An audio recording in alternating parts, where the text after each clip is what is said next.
What's up, guys? Welcome back to another episode of the NS Builders Podcast. I'm Nick Schiffer, and today I want to talk about one of the biggest mistakes that I have made multiple times on many of my projects.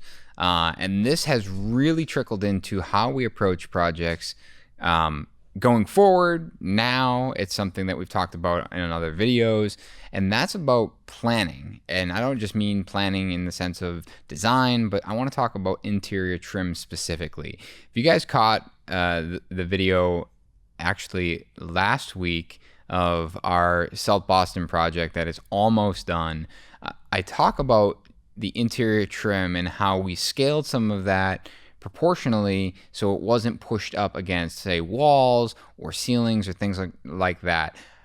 I want to talk about that more in depth. And the reason that, well, there's a couple things, but specifically there's a patio door on that project. And we had this funky framing that we ended up with this flat ceiling, and the casing, if we had left it full width, would have been pressed up really tight against the ceiling in that alcove for the patio door.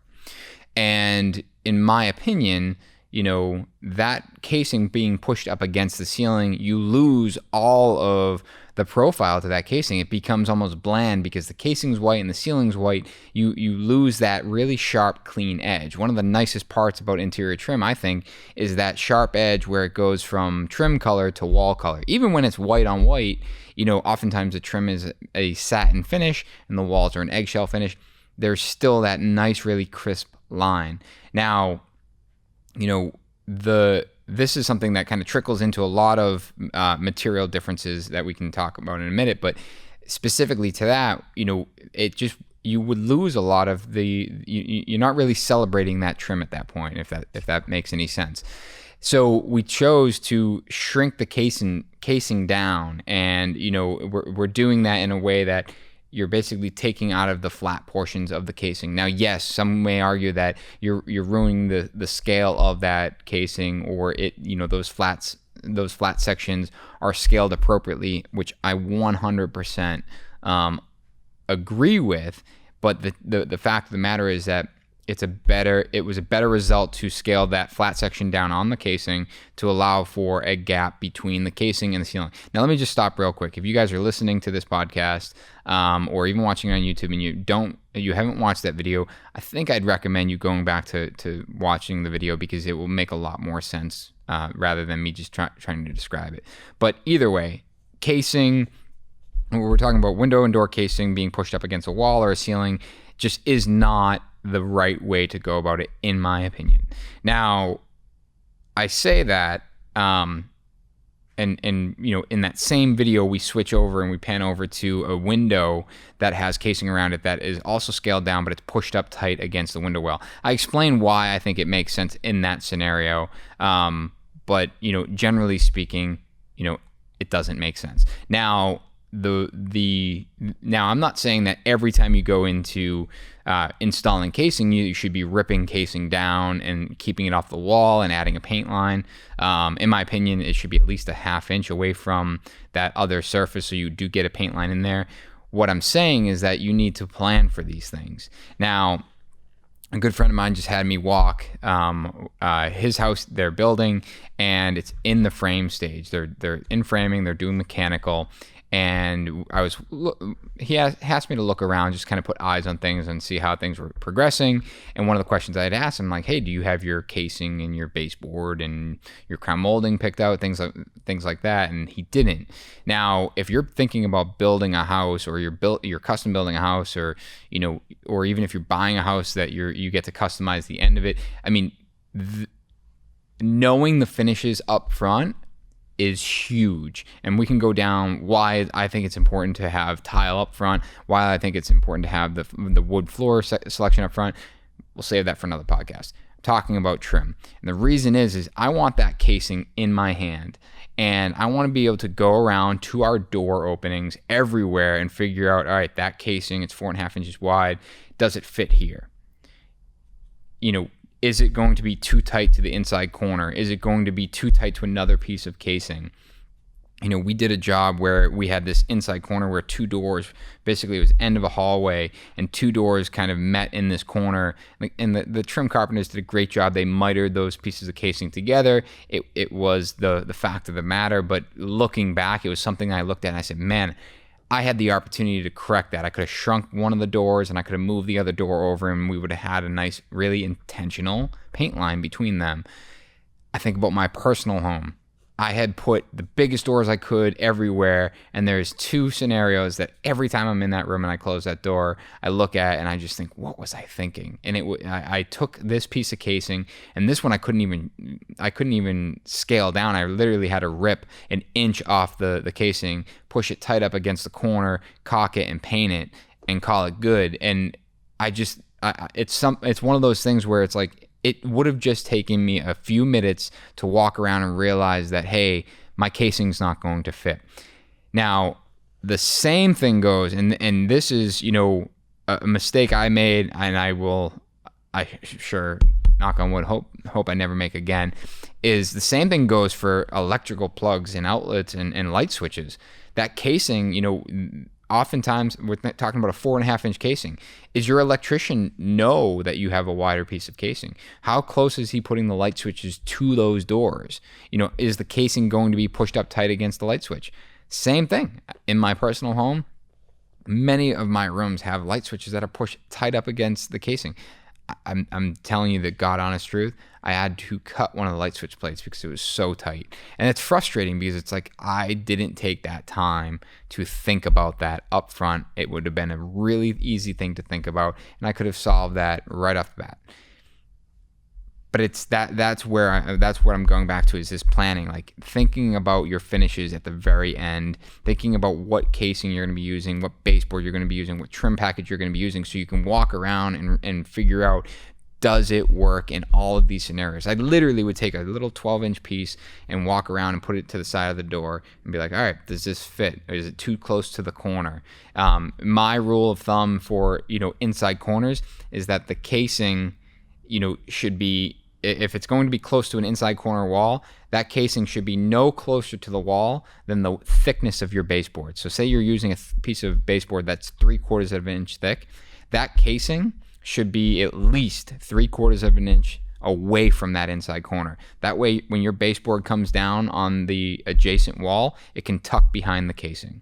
Anything tighter, now you're doing this weird notch detail, and it just looks as though it wasn't thought through. It wasn't intentional. That's all. Like, I'm going to repeat that word every podcast. It just wasn't intentional. So that is my rule of thumb there. I mentioned something about a 1/2 inch earlier. That's from a ceiling. If your casing is going to be close to a ceiling, and because you have a soffit detail or whatever the case may be, at least a 1/2 inch. If not, obviously you want as much as possible, but at least something you're able to get a paint line in there that likely you're not even going to see the paint line. You're going to see a shadow, but that's exactly what it is. That shadow is going to give you that nice crisp line of the top of the casing between the ceiling. We did a project, our brick colonial project in Newton just 2 years ago. It was the same thing. We had a bedroom that we had a soffit around the entire room, and we actually talked about, that's okay, right? It's just a compressor. We're in a shop. We talked about the same thing. We had this soffit in there, and the casing, the crown molding on the casing, or not the crown molding, but the molding on top of the casing was going to be pushed up against the soffit. And one of my guys had made the decision, hey, we're going to keep that down away from that soffit. And hey, that was something that we talked about on another job, and they decided to pull it over to that job, and they nailed the detail, and it looked good because it looked intentional. You had that shadow.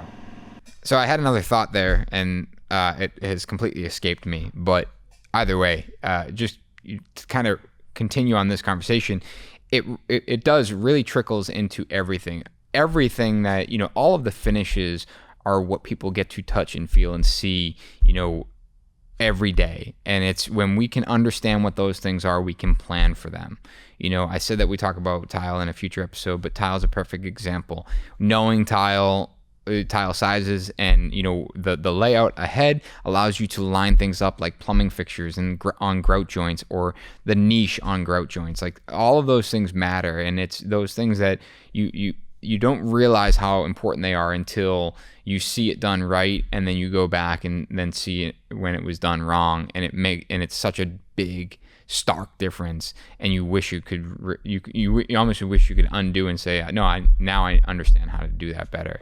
But it really trickles into everything that you're doing. You want to make sure that you're thinking about these things for the very end, whether you're a builder and you're building something for sale, or you're a homeowner or an architect that is building something as a custom. You literally want to make sure that you can understand how these finish choices impact the rough stage. All too often, I relate this to electricians, not knowing where an outlet or a switch might go and how that might interfere with trim. But it's the same thing with plumbers. Plumbers, they're going to come in, they're going to rough that toilet water feed out for the baseboard. Do they have any idea how tall that baseboard is? I can't tell you. But I would say the majority of the projects that we do, we always have to move the plumbing supply. Now, I've seen on Instagram, and I've seen guys even in the field. I'll be the first to admit, I've done it in the past where you jog the baseboard up and around and capture the plumbing, that water, the water stub out for the toilet. That's not the right way to do it. The right way to do it, in my opinion, is to call the plumber and have him move it down, open the wall up. It just looks better. And, for us, if you're going to do an 8-inch piece of baseboard, say it's square stock, hey, Mr. Plumber, set that at 4 inches on center. That way, when you stub out for the water for the toilet, it's dead center of your baseboard. Again, it's just this slightly, a little bit more time on the forethought. You ended up with a much better result than a piece of baseboard that goes over and kicks up. Or even worse, I've seen it where they've just come out the baseboard cap and they're just notching and getting that escutcheon to cover up and look good. Again, I've done it both ways. It's just, it always has been because it's been an afterthought. And if you can approach that with trying to do it in the very beginning, it's a much better result when you're thinking about this stuff way ahead. I know for a lot of you guys that are listening and that have paid attention to my channel, a lot of this stuff is probably pretty mundane, but I think it is an important detail that oftentimes gets overlooked on projects because we're reacting rather than planning. So if you guys have questions for me and you want to dig into something specific, I did actually open up a bunch more dates for the consulting call. First off, before I even promote that, I just want to say an extreme thank you to everyone. I'm literally overwhelmed with the amount of people reaching out and want to spend an hour on the phone with me just to chat about their business, chat about something that they have an idea for, whether they need support or advice on. It's been, I feel as though I'm learning as much as I'm hopefully teaching someone else. So if you guys are interested in a one-on-one consulting call, there's a link in the description below. I'm happy to chat with you. Like I said, I opened up a couple more dates between when last time I was promoting it and I was out till September. I actually opened up some dates in between now and then to do a little bit more. They are dedicated 1-hour sessions. I've peeled it out of my day to make sure that I'm uninterrupted and I'm there to chat about it, chat with you. So whether you are a contractor, builder, or even a homeowner that wants to talk about something specific and dig into it, I'm happy to do that. As always, guys, appreciate you listening. Stay tuned for our episodes of Site Visit and Revealed this week, and I'll talk to you next week.